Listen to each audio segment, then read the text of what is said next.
Hello friends, एक बार फिर से आपका स्वागत है आपके अपने दैनिक स्टडी पॉइंट यूट्यूब चैनल में। कैसे हैं आप सब? आशा करती हूँ अच्छे होंगे और अपने आने वाले एग्जाम की तैयारी कर रहे होंगे। तो देखिए फ्रेंड्स, आज एक बार फिर एक वीडियो लेकर आए हैं और इस वीडियो में ना देखिए जो HSSC में चार्जमैन वालों का पेपर हुआ है वह पेपर रहेगा। तो देखिए वीडियो को लास्ट तक देखना और ये वीडियो आपको अच्छी लगे तो इसे लाइक करना, शेयर करना और अगर आप पहली बार हमारे चैनल पर आए हैं तो चैनल को सब्सक्राइब कर लेना और बेल आइकन के बटन को दबा लेना ताकि हम कोई भी वीडियो डालें तो उसका नोटिफिकेशन आप तक आता रहे। तो चलिए देखते हैं कैसा पेपर आया था। तो देखिए ये रहा पेपर और इसमें पहला क्वेश्चन है, हरियाणा राष्ट्रीय घोड़ा अनुसंधान संस्थान हिसार में किस वर्ष स्थापित किया गया था? तो देखिए राष्ट्रीय घोड़ा अनुसंधान संस्थान है हिसार में और ये स्थापित किया गया है 1986 में। इसमें ऑप्शन ए सही है। और देखिए वैसे देखा जाए ना घोड़े सबसे अधिक कहाँ पर है तो ये गुरुग्राम में आएगा, तो ये आपको ध्यान रखना है। गुरुग्राम में सबसे अधिक घोड़े हैं, लेकिन घोड़ा अनुसंधान संस्थान हिसार में है। और देखिए हिसार में भैंस अनुसंधान संस्थान भी है जिसकी स्थापना होती है 1985 में, तो ये भी आपको ध्यान रखना है। अगला क्वेश्चन है, ऑर्थियोनोलॉजी पक्षी से है, तो देखिए कार्डियोनोलॉजी किससे रहेगा? तो ये रहेगा हृदय से। इसमें ऑप्शन ए सही है। अगला क्वेश्चन है,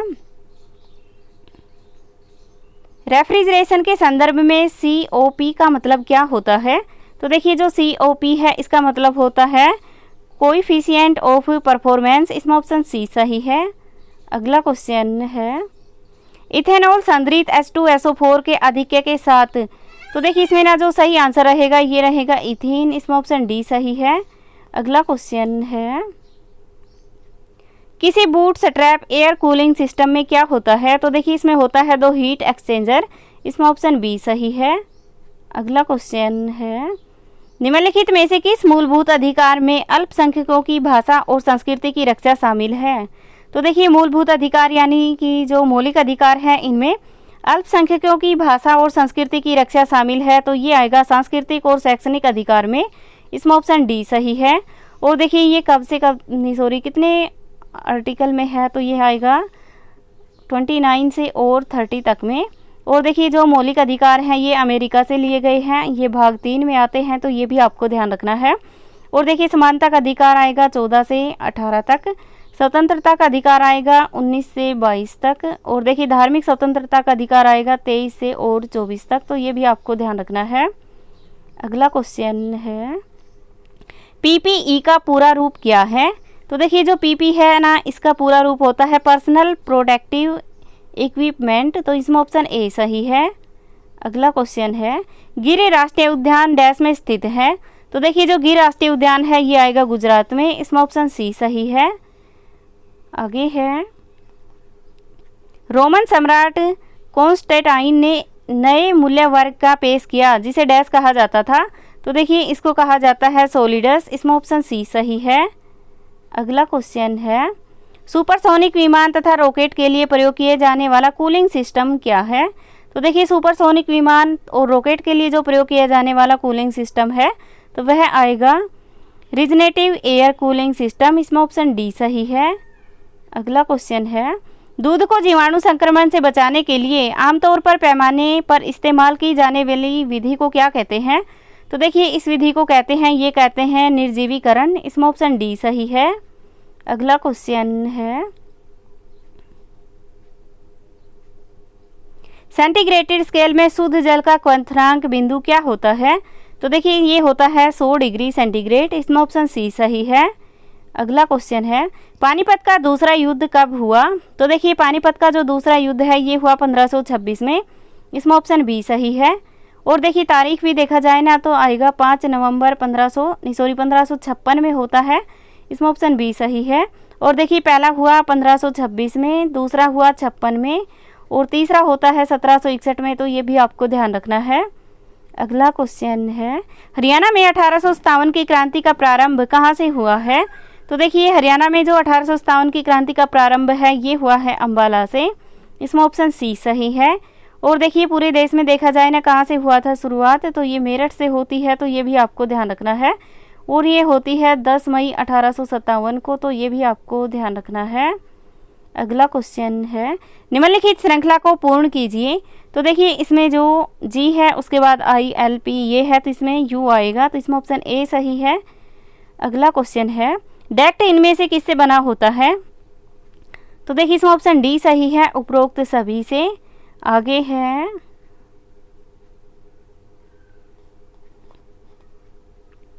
हरियाणा सरकार ने वर्ष 2015 में यह घोषित किया कि वह डैश को स्मार्ट सिटी के रूप में विकसित करेंगे। तो देखिए 2015 में घोषित किया है, लेकिन अब 2021 चल रही है, लेकिन स्मार्ट सिटी तो किसी को भी घोषित किया गया है, लेकिन स्मार्ट सिटी बनाया तो नहीं किसी को भी।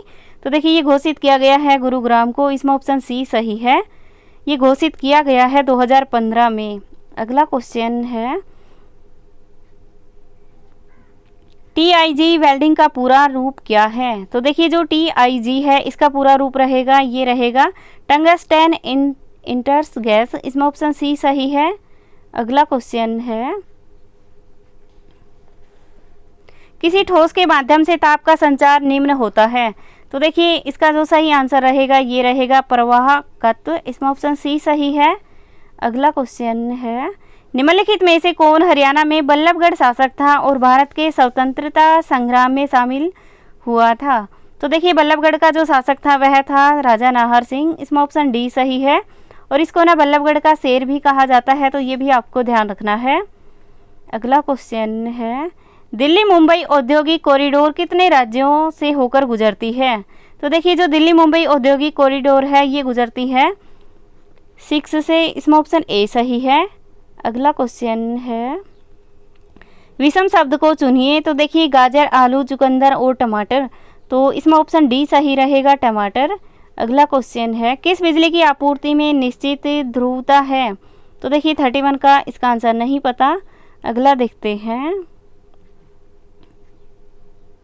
डैश का प्रयोग खांसी की दवाई में होता है। तो देखिए जो खांसी की दवाई होती है ना इसका प्रयोग तो होता है मिथेनॉल, इसमें ऑप्शन डी सही है। अगला क्वेश्चन है असत्य घोषणा करना हरियाणवी पंचायती राज अधिनियम 1994 की किस धारा में उल्लेखित है। तो देखिए असत्य घोषणा करना तो ये आएगा धारा 161 में, इसमें ऑप्शन बी सही है। अगला क्वेश्चन है डैश के शासनकाल में चीनी यात्री जुआन जांग ने थानेसर का दौरा किया। तो देखिए ये क्वेश्चन भी कितनी बार रिपीट हुआ है, ये जुआंग जांग नहीं आएगा, ये हुएन सांग आएगा। तो देखिए इन्होंने दौरा किया है, ये किया हर्षवर्धन के टाइम में, इसमें ऑप्शन डी सही है। अगला क्वेश्चन है जब गजनियों ने भारत के उत्तर पश्चिम पर हमला किया उस समय हरियाणा पर किस वंश का शासन था। तो देखिए उस समय हरियाणा पर शासन था, ये था तोमर वंश का, इसमें ऑप्शन सी सही है। अगला क्वेश्चन है 1878 में वर्नाकुलर प्रेस अधिनियम किस पर आधारित था। तो देखिए ये जो प्रेस अधिनियम है ये आधारित था आयरिश प्रेस कानून पर, इसमें ऑप्शन ए सही है। अगला क्वेश्चन है निम्नलिखित में से हरियाणा के किस मुख्यमंत्री का कार्यकाल सबसे लंबा कार्यकाल रहा। तो देखिए इस ऑप्शन के अनुसार ही देखना था कि सबसे लंबा कार्यकाल कौन से मुख्यमंत्री का रहा, तो ये रहा बंसीलाल का, इसमें ऑप्शन बी सही है। और देखिए वैसे देखा जाए ना सबसे अधिक लंबा कार्यकाल किसका है, तो ये आएगा भजन लाल का, जो कि ऑप्शन में नहीं है। इस ऑप्शन के अनुसार बंसीलाल ही इसका आंसर रहेगा। और देखिए श्री भगवत दयाल शर्मा ये पहले मुख्यमंत्री हैं, तो ये भी आपको ध्यान रखना है। अगला क्वेश्चन है हरियाणा के पहले मुख्यमंत्री कौन थे। तो देखिए ये तो आ ही गया है क्वेश्चन। हरियाणा के जो पहले मुख्यमंत्री हैं ये हैं श्री भगवत दयाल शर्मा। आगे है तो देखिए इसमें ना क्वालिटी कम है, ये दिखाई नहीं देता, तो इससे अगला देखते हैं निम्नलिखित में से हरियाणा का कौन सा भौगोलिक मंडल राज्य के सबसे बड़े क्षेत्र में फैला हुआ है। तो देखिए हरियाणा राज्य का कौन सा भौगोलिक मंडल है जो सबसे बड़े क्षेत्र में है, तो वह आएगा यमुना घग्गर मैदानी प्रदेश, इसमें ऑप्शन सी सही है। और देखिए शिवालिक पर्वत की श्रेणियां हैं, ये ऊपर पंचकुला की तरफ है, जिसकी सबसे ऊंची चोटी करोह है, तो ये भी आपको ध्यान रखना है, जिसकी ऊंचाई 1514 मीटर है, तो ये भी आपको ध्यान रखना है।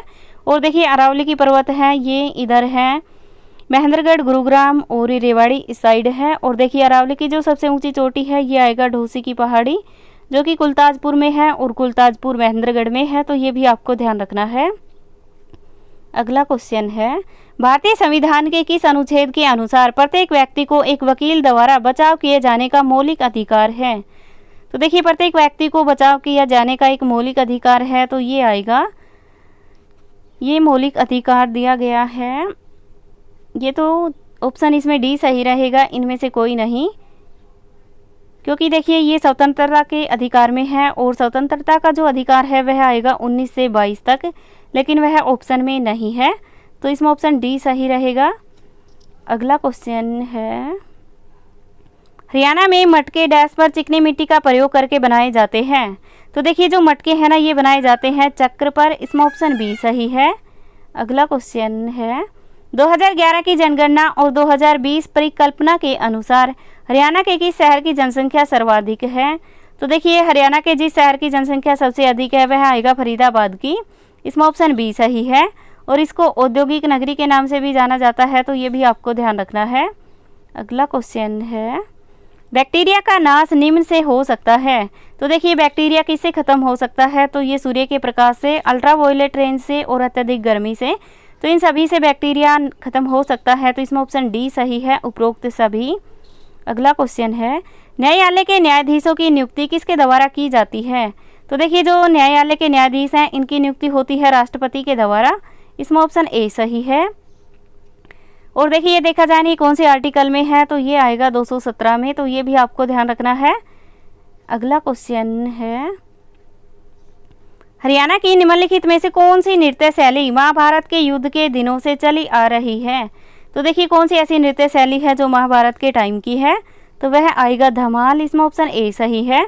और देखिए डफ देखा जाए ना, तो ये 1969 में गणतंत्र दिवस पर इसका पहली बार इस नृत्य का इसको प्रस्तुत किया गया था। और देखिए खोड़िया नृत्य है, ये लड़के के विवाह के अवसर पर किया जाता है, तो ये भी आपको ध्यान रखना है। अगला क्वेश्चन है, हरियाणा का प्रथम गवर्नर कौन था। तो देखिए हरियाणा का जो प्रथम गवर्नर था वह आएगा श्री धर्मवीर, इसमें ऑप्शन बी सही है।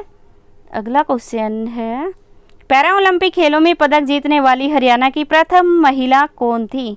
तो देखिए पैरा ओलंपिक में पदक जीतने वाली हरियाणा की और भारत की भी पहली महिला, तो वह आएगा दीपा मलिक, इसमें ऑप्शन ए सही है। अगला क्वेश्चन है, पृथ्वी के कितने प्राकृतिक उपग्रह हैं। तो देखिए पृथ्वी के जो प्राकृतिक उपग्रह है ये तो एक ही है जो कि चंद्रमा है, तो ये भी आपको ध्यान रखना है। अगला क्वेश्चन है,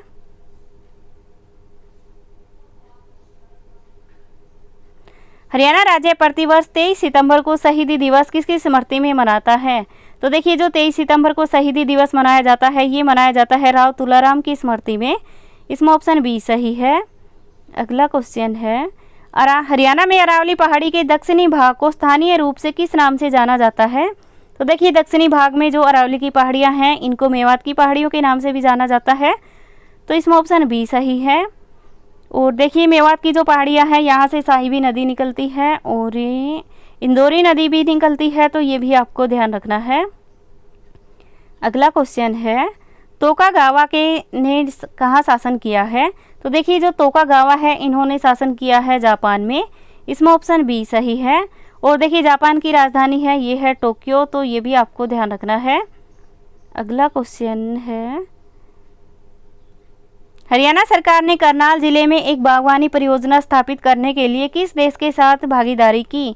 तो देखिए बागवानी परियोजना के लिए जो भागीदारी की गई है ये की गई है इजराइल के साथ, इसमें ऑप्शन सी सही है। अगला क्वेश्चन है,